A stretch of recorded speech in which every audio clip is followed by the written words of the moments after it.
सभी को जय भीम नवोदय। आज की इस प्रेस वार्ता में सभी हमारे पत्रकार बंधु जो बहुजन समाज की आवाज़ को दिन रात उठा रहे हैं, उनका सभी का हम साधुवाद करते हैं, अभिनंदन करते हैं। आज हमारे साथ महमूद प्राचा साहब जो हमारे सुप्रीम कोर्ट के वरिष्ठ अधिवक्ता हैं, और हमारे साथ एडवोकेट BK गौतम जी, वो भी सुप्रीम कोर्ट में हमारे समाज के अधिवक्ता हैं। दोनों ही हमारे समाज की आवाज़ को सुप्रीम कोर्ट में बुलंद करने का बहुत अच्छा कार्य कर रहे हैं। पिछले दिनों जो इशू सामने आए फरवरी 2020 में, एक सुप्रीम कोर्ट का मसला है जिसको आंध्र प्रदेश में जो ST रिजर्वेशन के साथ में जो जजमेंट दिया गया, और उसके बाद अप्रैल में फिर 2 डिसीजन आए। ये तीनों के तीनों डिसीजन SC/ST समाज के खिलाफ थे।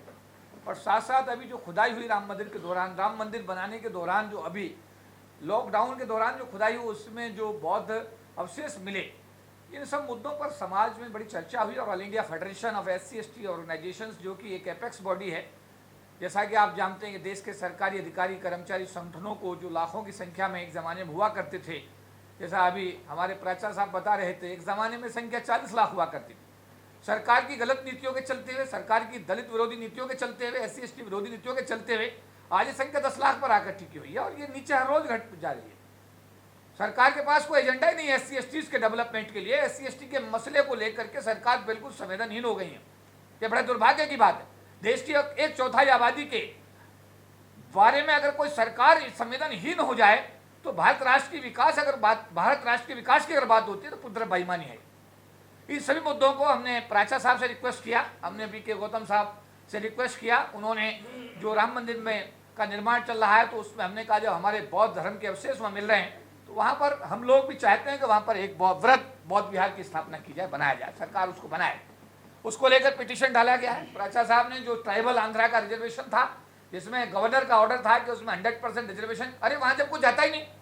मैं समाज के लोगों को बताना भारत के लोगों को बताना चाहता हूँ, वहाँ रिजर्वेशन इसलिए नहीं दिया गया कि वो देना चाहते थे, वहाँ रिजर्वेशन इसलिए दिया गया कि वहाँ जनरल कैटेगरी का लोग ट्राइबल बेल्ट में पढ़ाने के लिए जाना ही नहीं चाहते थे। टीचर्स का इशू था, और उस स्थिति में जब कोई जाता ही नहीं था तो ट्राइबल लोगों को पढ़ाने के लिए ट्राइबल के लोग वहां पर पहुंचे, और उसको भी आज चैलेंज कर दिया गया। बड़ा दुर्भाग्यपूर्ण है, बहुत दुर्भाग्य। जैसे मैं सफाई कर्मियों की बात करता हूं, तो सफाई कर्मियों में 100% हमारे लोग सफाई का काम पूरे देश में करते हैं, क्योंकि जनरल कैटेगरी का आदमी 77.5% के हिसाब में नौकरी लेकर सफाई करने जाता ही नहीं। और जहां जहां चालाकियां की गई हैं, अब वहां पर भी नौकरी तो मिल रही है जनरल कैटेगरी के आदमी को, लेकिन वो अपनी जगह हमारे ही आदमी को, जो हमारा वाल्मीकि समाज का व्यक्ति है, वही जाकर के सफाई का काम आज भी कर रहा है। ये कौन सा आदमी है? ये कौन से भारत की हम बात कर रहे हैं? कौन से समाजवाद की बात कर रहे हैं?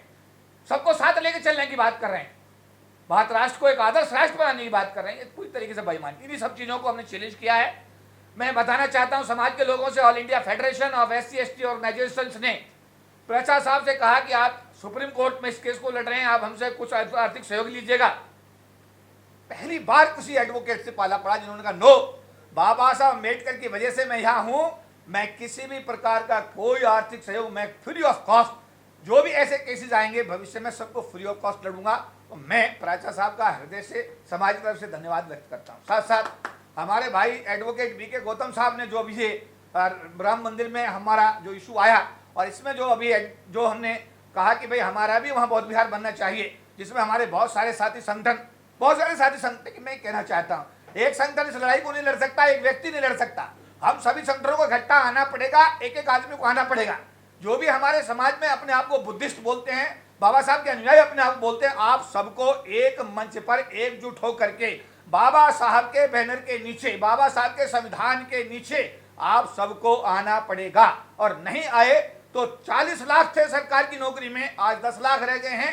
10 साल बाद ये संख्या घटकर जब 2 लाख रह जाए, और BTech 90% का बच्चा जब सड़क पर घूमे और आपसे सवाल करे कि 40% की डिग्री लेकर आप तो LIC में अफसर बन गए, बैंक में अफसर बन गए, रेलवे में आप अधिकारी बन गए, मैं 90% की BTech और MBBS की डिग्री को लेकर जाऊं तो जाऊं कहां? उस समय समाज के किसी भी बाप के पास में अपने बच्चे के लिए जवाब देने के लिए नहीं होगा।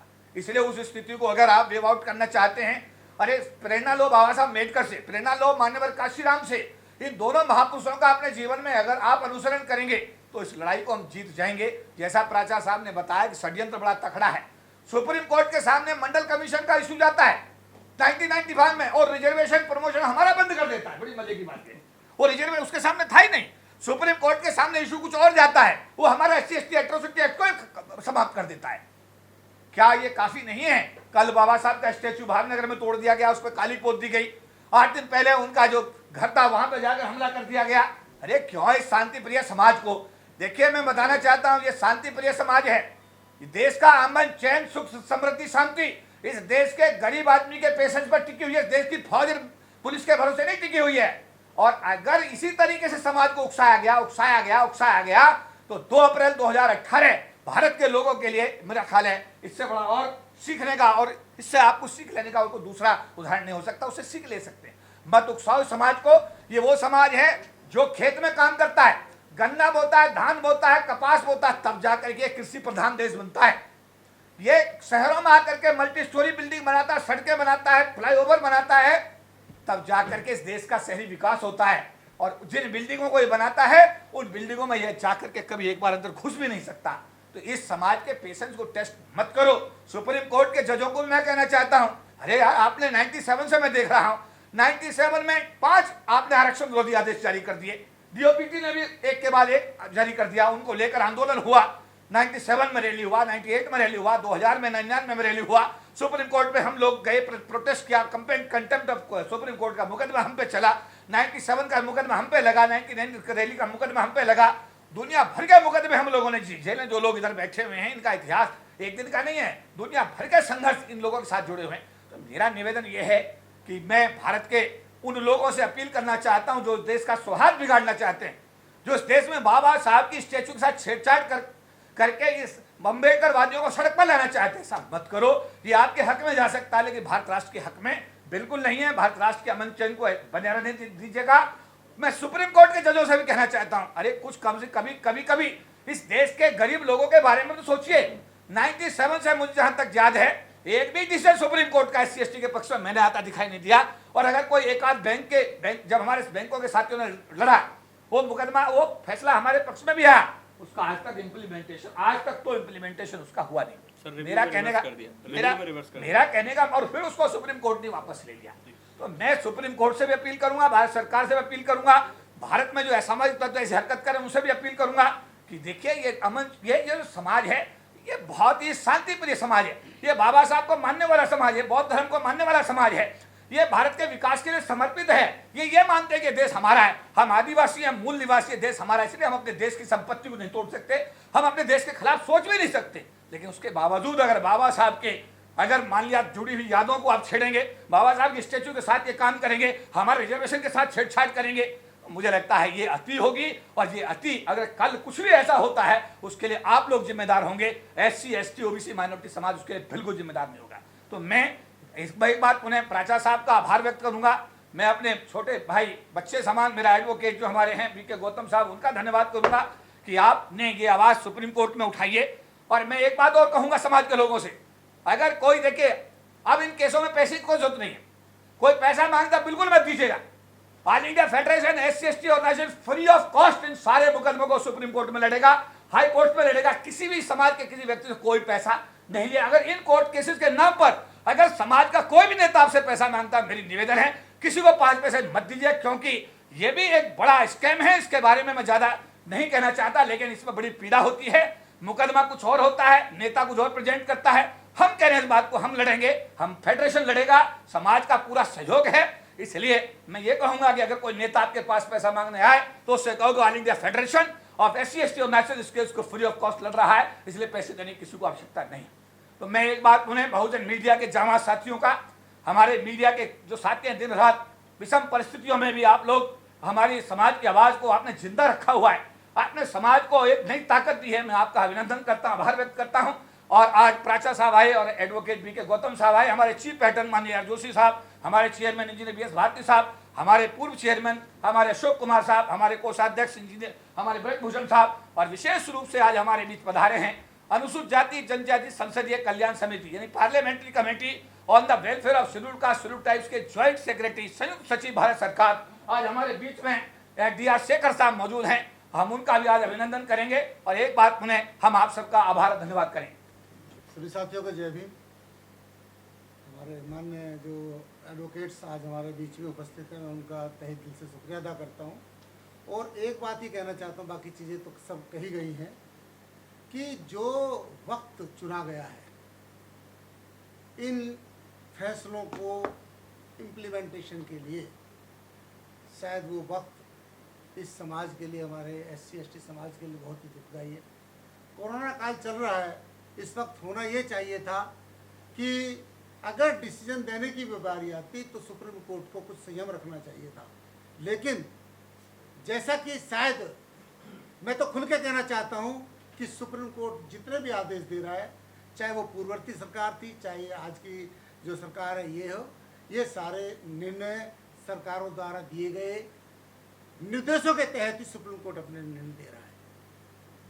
आज मैं एक बार फिर पुनः इस all India federation of SC/ST organisation के बैनर के नीचे इस देश की सरकार से और इस देश की जो सुप्रीम कोर्ट है उसके न्यायाधीशों से प्रार्थना करता हूँ कि इस देश के अमन चैन को बनाए रखने के लिए ऐसे वक्त में ऐसे आदेश ना दें जिससे कि इस देश की 85% जो आबादी है उनको सड़कों पर उतरना पड़े। इस देश का अमन चैन बिल्कुल ख़त्म हो जाएगा, लोग कोरोना की परवाह न करते हुए सड़कों पर उतर जाएंगे। मैं एक बार फिर सबसे यही आग्रह है कि ये वक्त हमें एक साथ मिलकर के लड़ने का है कोरोना से, ना कि इस देश की सरकार या सुप्रीम कोर्ट के न्यायाधीश। जय भीम। हमारे पूर्व chairman Ashok Kumar ji, railway Indian railway general secretary, माननीय अशोक कुमार। सभी साथियों को जय भीम।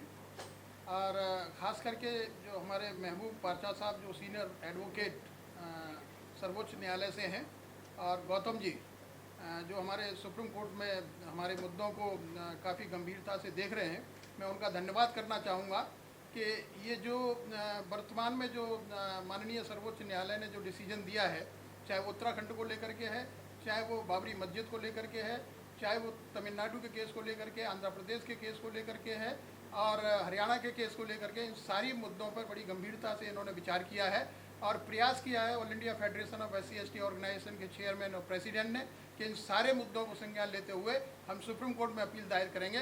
तो मैं धन्यवाद करना चाहता हूँ कि एक बहुत बड़ी पहल है और इस पहल पर जो हम सब लोग आज यहाँ एकत्रित हुए हैं, मैं ये विश्वास दिलाता हूँ कि ये मुद्दे एक ऐसे हैं कि अगर इन मुद्दों को अभी नहीं लड़ा गया तो आगे आने वाला जो हमारा भविष्य है, आगे आने वाला हमारी जो पीढ़ी है, इससे बहुत प्रभावित होगी और हमारा जो आरक्षण है वो बिल्कुल ख़त्म होने के कगार पे है। जिस तरीके से आपने देखा होगा कि जितने भी डिपार्टमेंट्स हैं, जितने भी सरकारी कार्यालय हैं, उनको निजीकरण की तरफ लिया जा रहा है और जितनी भी सरकारी नौकरियां हैं उनको प्राइवेटाइजेशन में दिया जा रहा है। अगर प्राइवेटाइजेशन में सारी नौकरियां चली जाएंगी तो जो बाबा साहब डॉक्टर भीमराव अम्बेडकर ने बड़े कड़े संघर्ष के साथ 15 और 7.5% का जो प्रतिनिधित्व रिजर्वेशन जिसको हम लोग कहते हैं जो दिलवाया था, वो बिल्कुल ख़त्म हो जाएगा, क्योंकि निजीकरण में कोई भी आरक्षण का प्रावधान नहीं है। तो आज जिस मुद्दे पर ये all India federation of SC/ST organisation ने जो प्रेस कॉन्फ्रेंस बुलाई है, मैं उसको धन्यवाद करना चाहूँगा। खास करके मैं स्वागत करना चाहूँगा और विशेष आभार प्रकट करना चाहूँगा अपने पारचा साहब का, जो महबूब पारचा साहब हैं, जो सीनियर एडवोकेट हैं, अभी के गौतम जी, कि आप इन मुद्दों पर बहुत गंभीर हैं और आप लोग यहाँ जो मीडिया, हमारे बहुजन मीडिया, जो विषम परिस्थिति में जो देश और दुनिया में जो हम कोरोना की महामारी से जूझ रहे हैं, आप इसका मुकाबला करते हुए हमारी आवाज़ को उठाने का काम कर रहे हैं। मैं आपको भी धन्यवाद देना चाहूँगा कि इस विशेष परिस्थिति में आप यहाँ पर एकत्रित हुए और हमारी आवाज़ को बुलंद करने के लिए आप यहाँ पर हमारे साथ हैं। धन्यवाद। जय भीम। हमारे चीफ पैटर्न जिनके संरक्षण में पूरा कार्यक्रम चल रहा है, जोशी साहब आप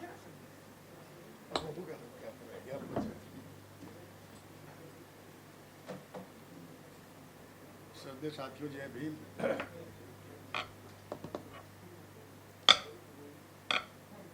आज की जो ये कॉन्फ्रेंस थी स्पेशल, इसका मुद्दा ये था कि बढ़ते हुए सुप्रीम कोर्ट के जो आदेश आ रहे हैं वो टोटल इस तरह से आ रहे हैं कि जैसे कहीं कोई बैठा हुआ डायरेक्शन दे रहा है और सुप्रीम कोर्ट की कलम चल जाती है।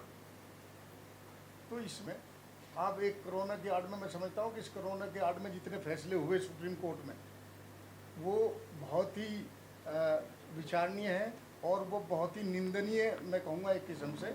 और इसके लिए जो हमारी टीम है, हमारे बीच में महबूब पारचा जी हैं, DK गौतम जी हैं, वो महबूब पारचा जी की आप बात सुन चुके, चूँकि ये एक ऐसी डायनेमिक पर्सनैलिटी है, हम पिछले 20 सालों से इकट्ठे हैं और इन्होंने जो भी कोई मिशनरी केस हुआ, दलित पर, माइनॉरिटी पर, कहीं भी कोई अत्याचार हुआ, इन्होंने बहुत पहल की और ये हर जगह बढ़ चढ़ करके इन्होंने हिस्सा लिया और हर जगह ये खड़े पाए। आपने देखा होगा, मैंने एक इतिहास में पहली बार ये देखा, अगर इनके ऑफिस में जाओगे किसी का फ़ोटो नहीं, केवल बाबा साहब के फ़ोटो है वहाँ पर।